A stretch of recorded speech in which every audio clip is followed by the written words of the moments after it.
KaraokeBooks. Uncle Tom's Cabin. Written by Harriet Beecher Stowe.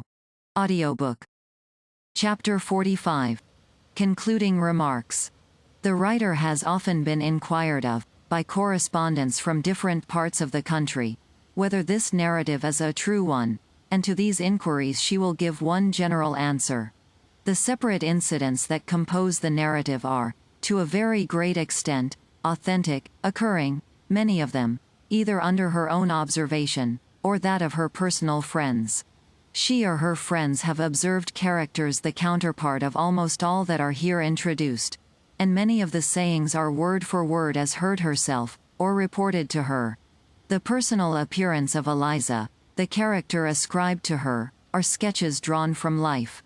The incorruptible fidelity, piety and honesty, of Uncle Tom, had more than one development, to her personal knowledge.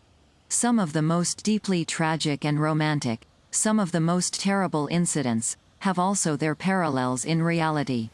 The incident of the mothers crossing the Ohio River on the ice is a well-known fact. The story of Old Prue, in the second volume, was an incident that fell under the personal observation of a brother of the writer, then collecting clerk to a large mercantile house, in New Orleans. From the same source was derived the character of the planter Legree. Of him her brother thus wrote, speaking of visiting his plantation, on a collecting tour: "He actually made me feel of his fist, which was like a blacksmith's hammer, or a nodule of iron, telling me that it was calloused with knocking down niggers. When I left the plantation, I drew a long breath, and felt as if I had escaped from an ogre's den." That the tragical fate of Tom, also, has too many times had its parallel, there are living witnesses, all over our land, to testify. Let it be remembered that in all Southern states it is a principle of jurisprudence that no person of colored lineage can testify in a suit against a white, and it will be easy to see that such a case may occur, wherever there is a man whose passions outweigh his interests, and a slave who has manhood or principle enough to resist his will. There is, actually, nothing to protect the slave's life, but the character of the master. Facts too shocking to be contemplated occasionally force their way to the public ear, and the comment that one often hears made on them is more shocking than the thing itself. It is said, very likely such cases may now and then occur, but they are no sample of general practice. If the laws of New England were so arranged that a master could now and then torture an apprentice to death, would it be received with equal composure? Would it be said, "These cases are rare, and no samples of general practice"? This injustice is an inherent one in the slave system, it cannot exist without it. The public and shameless sale of beautiful mulatto and quadroon girls has acquired a notoriety, from the incidents following the capture of the Pearl. We extract the following from the speech of Hon. Horace Mann, one of the legal counsel for the defendants in that case. He says, "In that company of 76 persons, who attempted, in 1848, to escape from the District of Columbia in the schooner Pearl, and whose officers I assisted in defending, there were several young and healthy girls, who had those peculiar attractions of form and feature which connoisseurs prize so highly. Elizabeth Russell was one of them. She immediately fell into the slave trader's fangs, and was doomed for the New Orleans market. The hearts of those that saw her were touched with pity for her fate. They offered $1,800 to redeem her, and some there were who offered to give, that would not have much left after the gift. But the fiend of a slave trader was inexorable. She was dispatched to New Orleans, but, when about halfway there, God had mercy on her, and smote her with death. There were 2 girls named Edmondson in the same company. When about to be sent to the same market, an older sister went to the shambles, to plead with the wretch who owned them, for the love of God, to spare his victims. He bantered her, telling what fine dresses and fine furniture they would have. "Yes," she said, "that may do very well in this life, but what will become of them in the next?" They too were sent to New Orleans, but were afterwards redeemed, at an enormous ransom, and brought back. Is it not plain, from this, that the histories of Emmeline and Cassie may have many counterparts? Justice, too, obliges the author to state that the fairness of mind and generosity attributed to Saint Clare are not without a parallel, as the following anecdote will show. A few years since, a young Southern gentleman was in Cincinnati, with a favorite servant, who had been his personal attendant from a boy. The young man took advantage of this opportunity to secure his own freedom, and fled to the protection of a Quaker, who was quite noted in affairs of this kind. The owner was exceedingly indignant. He had always treated the slave with such indulgence, and his confidence in his affection was such, that he believed he must have been practiced upon to induce him to revolt from him. He visited the Quaker, in high anger, but, being possessed of uncommon candor and fairness, was soon quieted by his arguments and representations. It was a side of the subject which he never had heard, never had thought on, and he immediately told the Quaker that, if his slave would, to his own face, say that it was his desire to be free, he would liberate him. An interview was forthwith procured, and Nathan was asked by his young master whether he had ever had any reason to complain of his treatment, in any respect. "No, masser," said Nathan, "you've always been good to me." "Well, then, why do you want to leave me?" "Masser may die, and then who get me? I'd rather be a free man." After some deliberation, the young master replied, "Nathan, in your place, I think I should feel very much so, myself. You are free." He immediately made him out free papers, deposited a sum of money in the hands of the Quaker, to be judiciously used in assisting him to start in life, and left a very sensible and kind letter of advice to the young man. That letter was for some time in the writer's hands. The author hopes she has done justice to that nobility, generosity, and humanity, which in many cases characterize individuals at the South. Such instances save us from utter despair of our kind. But, she asks any person, who knows the world, are such characters common, anywhere? For many years of her life, the author avoided all reading upon or allusion to the subject of slavery, considering it as too painful to be inquired into, and one which advancing light and civilization would certainly live down. But, since the Legislative Act of 1850, when she heard, with perfect surprise and consternation, Christian and humane people actually recommending the remanding escaped fugitives into slavery, as a duty binding on good citizens, when she heard, on all hands, from kind, compassionate and estimable people, in the free states of the North, deliberations and discussions as to what Christian duty could be on this head, she could only think, these men and Christians cannot know what slavery is. If they did, such a question could never be open for discussion. And from this arose a desire to exhibit it in a living dramatic reality. She has endeavored to show it fairly, in its best and its worst phases. In its best aspect, she has, perhaps, been successful, but, oh, who shall say what yet remains untold in that valley and shadow of death, that lies the other side? To you, generous, noble-minded men and women, of the South, you, whose virtue, and magnanimity and purity of character, are the greater for the severer trial it has encountered, to you is her appeal. Have you not, in your own secret souls, in your own private conversing's, felt that there are woes and evils, in this accursed system, far beyond what are here shadowed, or can be shadowed? Can it be otherwise? Is man ever a creature to be trusted with wholly irresponsible power? And does not the slave system, by denying the slave all legal right of testimony, make every individual owner an irresponsible despot? Can anybody fall to make the inference what the practical result will be? If there is, as we admit, a public sentiment among you, men of honor, justice and humanity, is there not also another kind of public sentiment among the ruffian, the brutal and debased? And cannot the ruffian, the brutal, the debased, by slave law, own just as many slaves as the best and purest? Are the honorable, the just, the high-minded and compassionate, the majority anywhere in this world? The slave trade is now, by American law, considered as piracy. But a slave trade, as systematic as ever was carried on the coast of Africa, is an inevitable attendant and result of American slavery. And its heartbreak and its horrors, can they be told?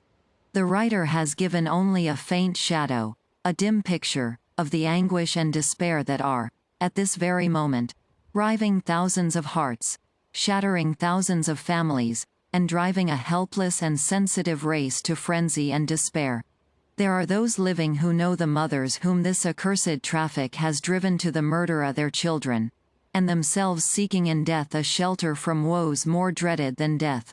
Nothing of tragedy can be written, can be spoken, can be conceived, that equals the frightful reality of scenes daily and hourly acting on our shores, beneath the shadow of American law, and the shadow of the cross of Christ.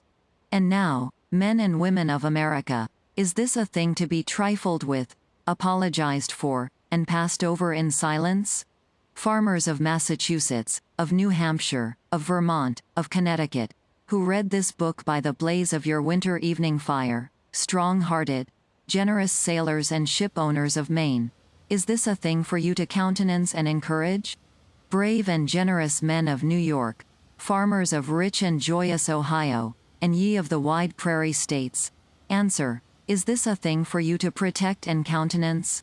And you, mothers of America, you who have learned, by the cradles of your own children, to love and feel for all mankind, by the sacred love you bear your child, by your joy in his beautiful, spotless infancy, by the motherly pity and tenderness with which you guide his growing years, by the anxieties of his education, by the prayers you breathe for his soul's eternal good, I beseech you, pity the mother who has all your affections, and not one legal right to protect, guide, or educate, the child of her bosom. By the sick hour of your child, by those dying eyes, which you can never forget, by those last cries, that wrung your heart when you could neither help nor save, by the desolation of that empty cradle, that silent nursery, I beseech you, pity those mothers that are constantly made childless by the American slave trade. And say, mothers of America, is this a thing to be defended, sympathized with, passed over in silence? Do you say that the people of the Free State have nothing to do with it, and can do nothing? Would to God this were true. But it is not true. The people of the Free States have defended, encouraged, and participated, and are more guilty for it, before God, than the South, in that they have not the apology of education or custom.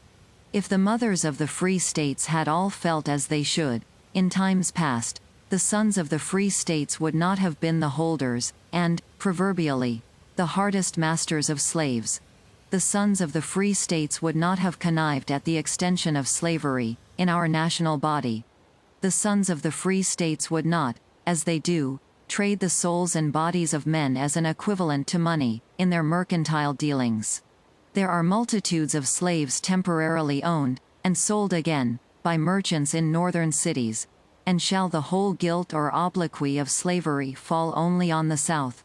Northern men, northern mothers, northern Christians, have something more to do than denounce their brethren at the South. They have to look to the evil among themselves. But, what can any individual do? Of that, every individual can judge. There is one thing that every individual can do, they can see to it that they feel right.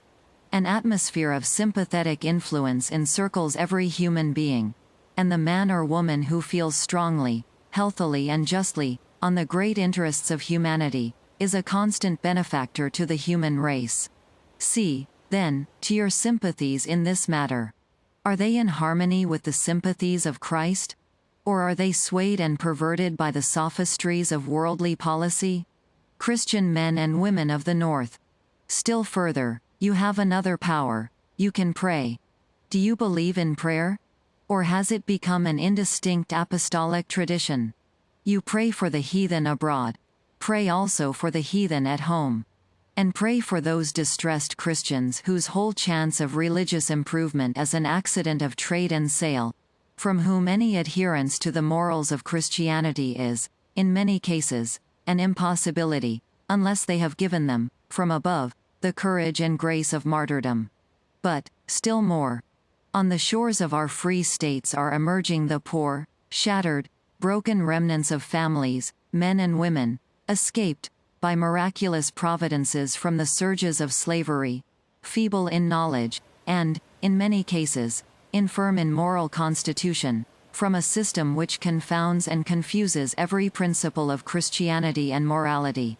They come to seek a refuge among you. They come to seek education, knowledge, Christianity.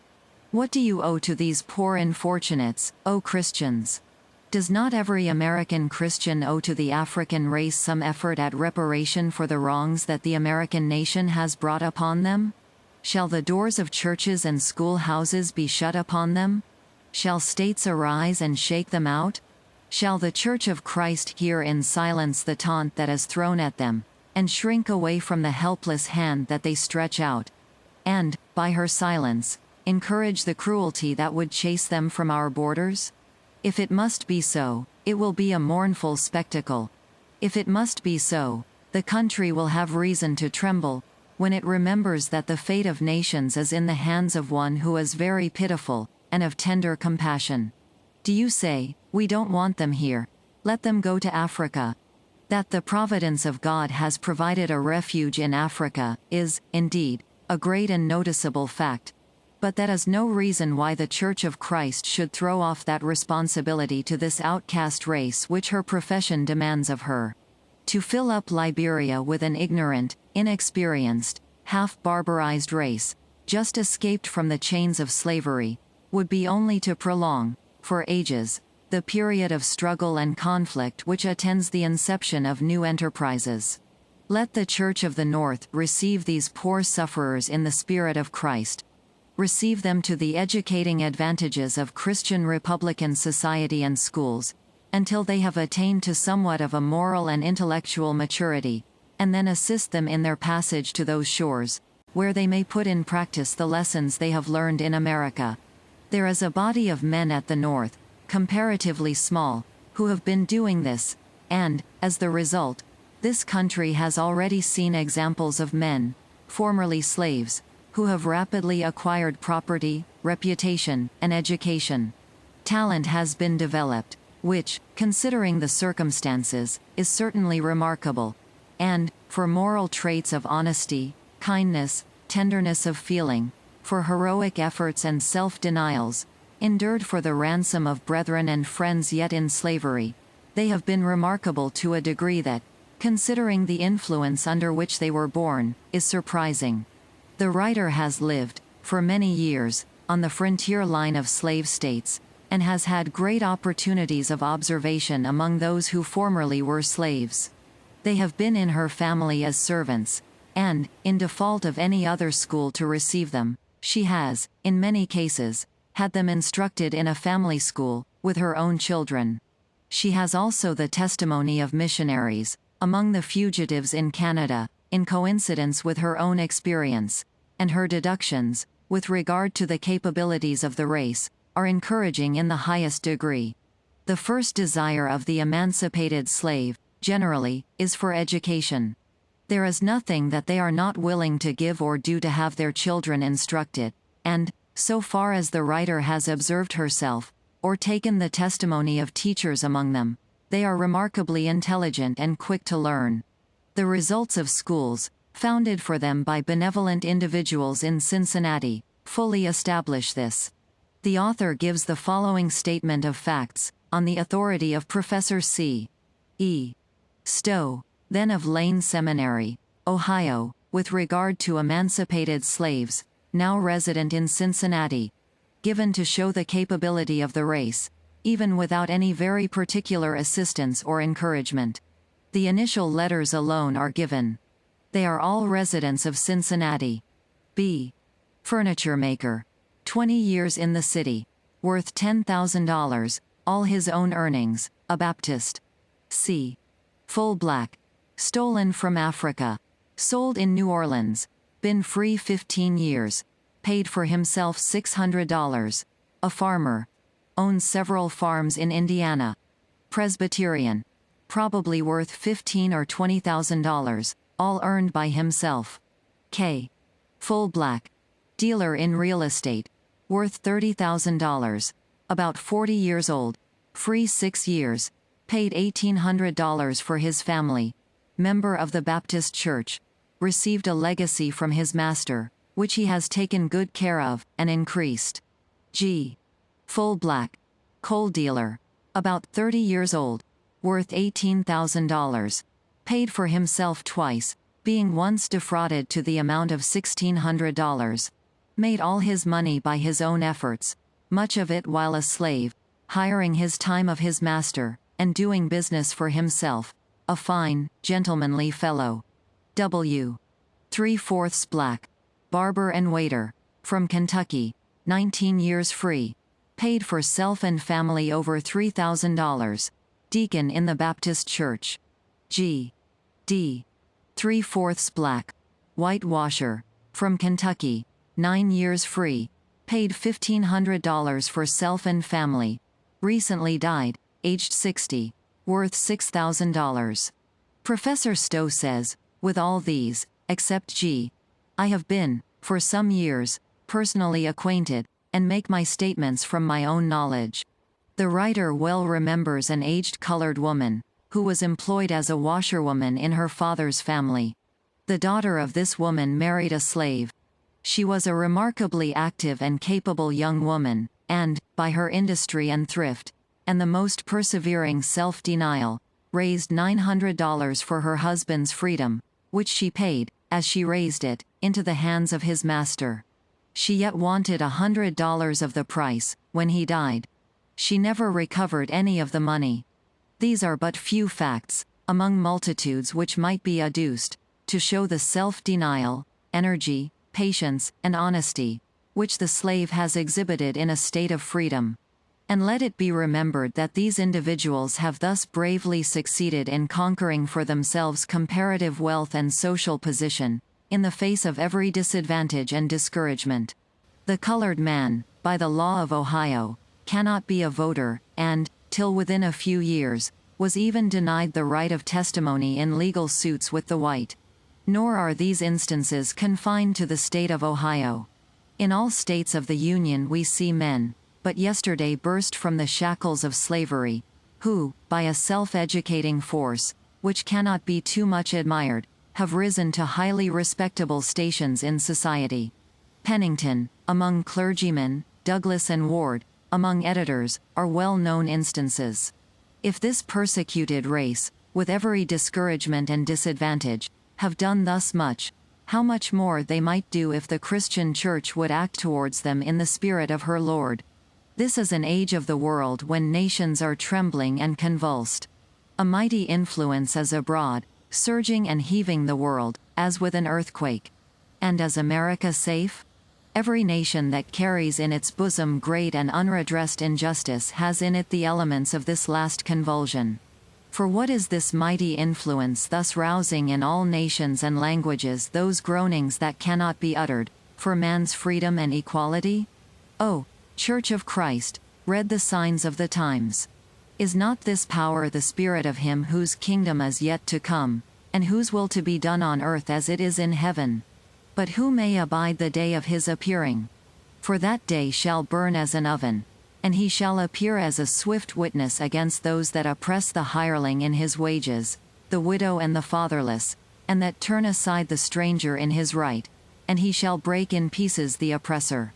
Are not these dread words for a nation bearing in her bosom so mighty an injustice? Christians, every time that you pray that the kingdom of Christ may come, can you forget that prophecy associates, in dread fellowship, the day of vengeance with the year of his redeemed? A day of grace is yet held out to us. Both North and South have been guilty before God, and the Christian Church has a heavy account to answer. Not by combining together, to protect injustice and cruelty, and making a common capital of sin, is this union to be saved, but by repentance, justice and mercy.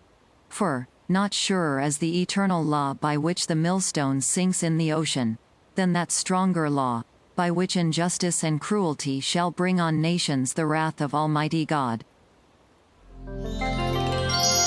KaraokeBooks.